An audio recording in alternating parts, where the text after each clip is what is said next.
አይዟችሁ ተረጋጉ የሰማነው ቃል አለ ካልሰማነው ወጀብ የሰማነው ቃል ይበልጣል ካልሰማነው ችግር የሰማነው ቃል ይበልጣል ካልሰማነው የመርከብ መሰበር የሰማነው ቃል ይበልጣል ያንን በቀርጤስ ይያለው የተናገርኳችሁን ሁሉ በሰሙ ኖሮ ይሁሉ በእናንተ ባልሆነ ነበር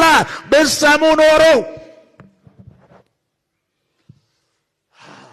አብጀሩ ሄዶይኒ በሰሙ ኖሮ ነግሬያችኋለሁ ያለ መስማት ውጤት ነው አሁንም አይዟችሁ እኔ ሰምቻለሁ የሚሰበረው መርከቡ ነው ያልተሰበረ ቃል ግን ውስጥ ያለ በሰላም እንሻገራለን አለ አንድ ሰው ጮመን ይበልባይ አው ማንን መስማት እግዚአብሔርን መስማት ቃሉን መስማት ቃሉን የሰማው ጳውሎስ መርከብ ተሰብሮ ተረጋግቷል ሰብርባሪ ላይ ቆሞ ተረጋግቷል ሞት ላይ ቆሞ ተረጋግቷል ወጀብ ላይ ቆሞ ተረጋግቷል መከራ ላይ ቆሞ ተረጋግቷል እንደዚህ ላችሁ አይዟችሁ የሁሉንም ሐላፊነት ወስዶ ራሱ አይዟችሁ ይላችሁ ሰምቻለሁ አሜን ጣውላው ተሰብሯል አይቀርም ያልተሰበረ ቃል ውስጥ ላይ ሰምቻለሁ አትፍሩ በርቱ መርከብ ይሰበራል እኛ ግን በሰላም እንደርሳለን ሃሌሉያ እሱ ነው እውነቱ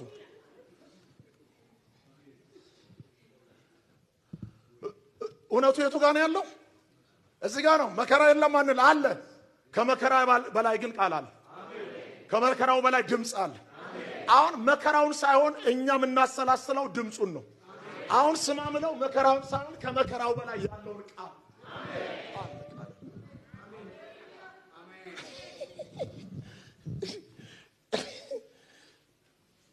ልልህ የመጣሁት ቃሉን ስማ ከመከራው በላይ መከራ ይቀጥላል እኛም እንቀጥላለን ጌታም ይቀጥላል ደስ አይልም ሰውየው ሰምቻለሁ አለ ያለው ከነፍሰ ገዳዮች ጋር ነው ግን ደስ የሚለው የሰማው ቃል ራሱ ለነዛ ነፍሰ ገዳይ እስረኞችም ጭምር ለመቶ አለቃውም ጭምር አይዞ ይለዋል እግዚአብሔርን የሚሰማ ሰው ደስ የሚለው ሁሉ ጊዜ ለየትኛው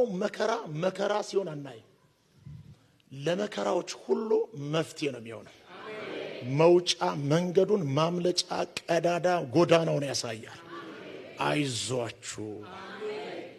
ያኔም ነግሬያችሁ ነበር ግን አልሰማችሁም አላችሁ አሁንም ያ ድምጽ ውስጥ ይላል ካልገባን ካልሰማነው ማዕበልና ወጀብ በላይ የሰማነው ቃል አሁንም ይሰማኛል ብርቱ ነው አለ እስቲ የሰማሁት ቃል አለ በሉ ድገሙ እንደገና በኃይል ለዚህ ነው ክርስትና ማለት መዘመርም መስበክም ትንቢት መገለጥ መናገርም አይደለም ከዛ አልፋል ክርስትና ሁሉ ጊዜ ወደ ኋላም ወደፊትም ይታያል ወደ ኋላ ሁሉ ጊዜ የተሰራ ነገር ሁሉ ጊዜ ወደፊት የሚያመጣው ውጤት ትልቅ ነው ወደፊት ለመምጣት ስትፈልጉ ወደ ኋላ በደንብ መስራት ወደ ኋላ የሌለው ክርስትና መቼም ወደፊት የለውም እግዚአብሔር ለዚህ ነው ጀርባን ፈጥሮ ለጀርባ ፊት ሰራ ፊት ባይሆን ኖሮ ሁለቱም ጀርባ ቢሆን ኖሮ ሰው በራሱ ድፍን ይሆን ነበር ወደፊት እንድታይ ሲፈልግ ወደ ኋላ የሰራው ነገር አለ ወደፊት የሰራው ፊትና ወደ ኋላ የሰራው ጀርባ አይገናኝም ሁሉ ጊዜ ወደ ኋላ የሚሰሩ ነገሮች ወደፊት ለሚያመጣ ማንነት ወሳኝ ነው ክርስትና ከመዘመርም ያልፋል መገለጥ ትንቢት ከመስማትም ያልፋል ከመጫጫ ወንበር ከመስበር አቧራ ከማጨስ ያልፋል ጴንጤ ክርስቲያን ምናም ተብሎ ከመባልም ያልፋል ክርስትና በርቶልን የምንጀምረው ሳይጨልም የምንጨርሰው የክብር ህይወት አይደለምን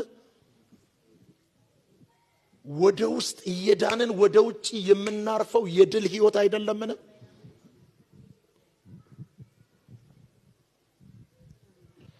ስለዚህ ማንን